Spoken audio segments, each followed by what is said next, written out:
Hello my darlings, my name is Silvadorkable, I am your friendly monster waifu, and today we are going to be going over a speeded up version of putting together a Pokemon model kit of Eevee.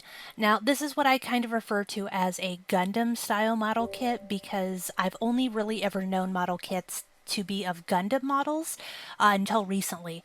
And this is pretty much they give you the entire layout, all the little pieces that fit together surprisingly well as very in depth step by step instructions.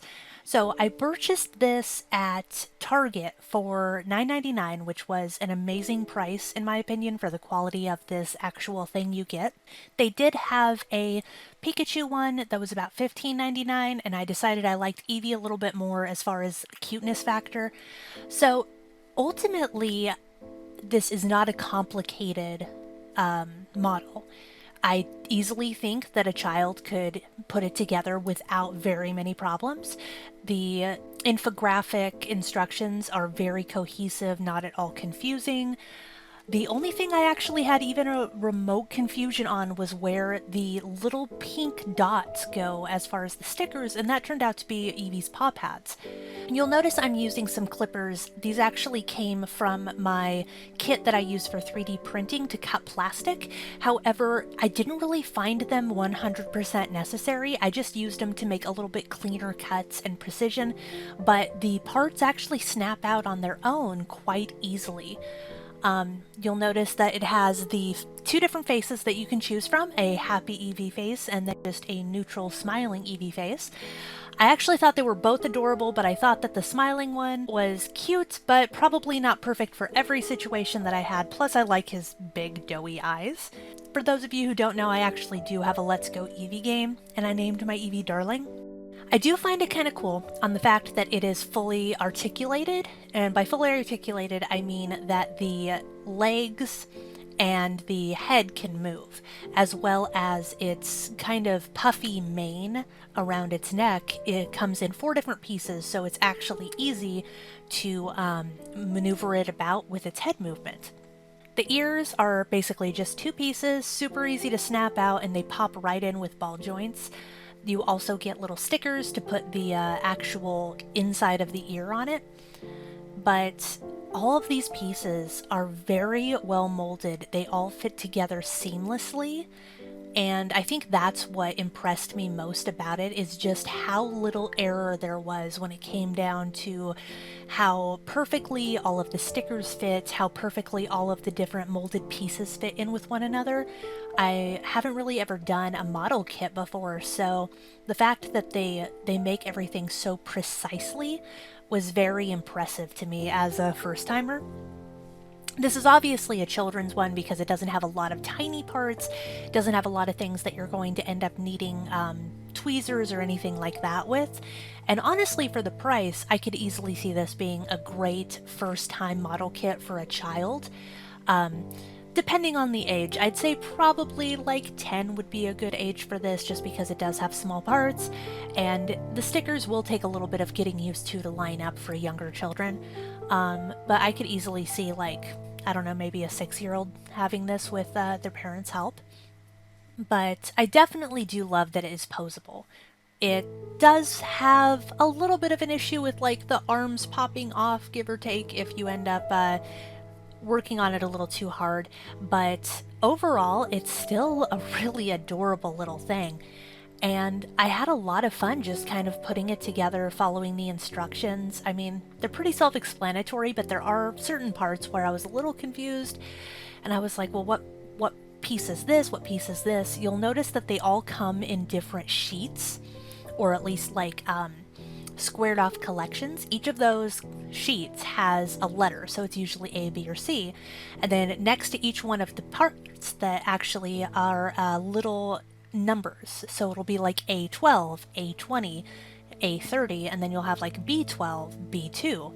And so in the instructions, it actually shows you specifically part numbers, which is why I didn't just cut out all the parts at once and lay them out. I wanted to make sure that I could still match all of the parts to their numbers and corresponding letters, so I only punched out the pieces that I absolutely needed at that time. with the body actually comes in two different parts, but it does have two joints that will go inside of it, which not only help attach all of the rest of the parts, such as the tail and the head, but it also actually helps attach the other half of the body together, creating kind of like an enclosed case. And overall, I found it pretty comprehensive. I mean, just the amount of engineering that goes into these things, I never really bothered to think about it because I've never really been into mechs, and while I'm not really a huge mech person, I do like models and toys in general. The fact that there are models like this now that are out that have to do with things like Pokemon and animals definitely make me want to find more of these. I know that you can actually find these on Amazon, and I will link a couple of the various different Pokemon figures in my description below. But just the fact that these are becoming more commonplace, and these in particular don't really have like 500 pieces that you have to put together like a puzzle. It's more a fun activity that you can easily do in 20 minutes, give or take, depending on your skill level and your age. But I kind of found it more like a nice little relaxing activity that I could sit down, put together, pose, kind of take pictures of, and now it's sitting on my shelf with all my other collectibles. I don't know, I definitely can see myself doing more of these in the future, especially just with how simplistic it is, how you just feel the sense of accomplishment after building something. I guess it kind of reminds me of when I used to love playing with Legos, which hasn't been for a very long time, but I always did like building things, and I guess it kind of calls back to why I'm so fond of building 3D models and props and creating things that you can actually hold with your hands. There's just something very, I don't know, it's a very strange feeling. It's a feeling of achievement and comprehending exactly what you created when you have something physical that you can hold. And that's kind of the sensation I got from this. I can definitely see why some people have such a fun time collecting different models, especially the more comprehensive ones, the ones that have a high number of pieces, and they can just sit down and spend hours putting these things together, because when you're done, you have this beautiful thing that represents the time that you spent into it. And these are very good quality items. I mean, granted, if you're expecting something very sturdy, you're not going to get it with this particular model, just because since it's posable, and since some of the things depend on things like ball joints or ball bearings, you're going to have parts that pop off as you are posing them if you are pushing them a little further than what you should be pushing them for.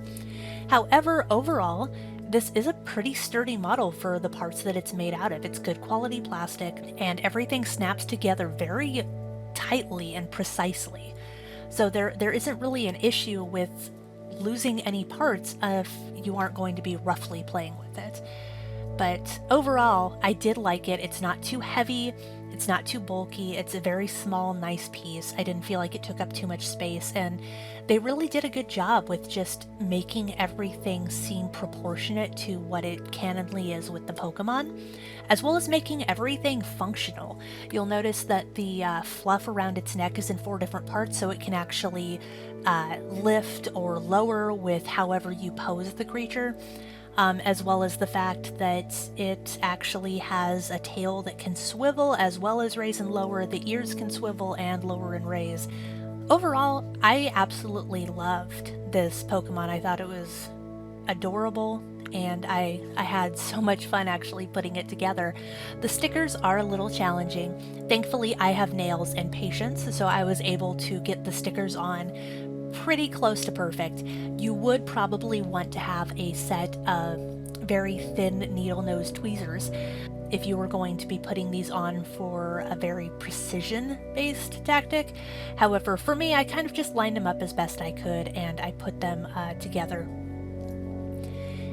But I really actually did enjoy it. It was a lot of fun, and I definitely make another one again. I mean, let me know if you do want to see another one of these, or specifically which Pokemon you'd like me to find, or which kind of puzzle, if that's the case. I don't really have any intention on doing any of the Gundam or the mech ones, just because I'm not really a huge mech fan or robot fan. However, I could easily see doing something like this with either more Pokemon or other figures. I know I did see one that is literally a cup of noodles, and I was incredibly intrigued by it just for the fact that it is a cup of noodles. Who wouldn't want a beautifully detailed model of a cup of noodles to constantly remind you that you are hungry? Man, I love cup of noodles. I really actually did have a lot of fun with this. I would very much suggest these kind of model kits for anyone who would like to put something together but doesn't want anything that's particularly difficult or too challenging, as well as for, you know, children who are kind of getting into the model concept but haven't really got the patience for like a 1,000-piece puzzle. Ultimately, it was a great buy. It was a steal for $9.99, which is something I didn't expect at Target, since most Pokemon things I find to be incredibly overpriced.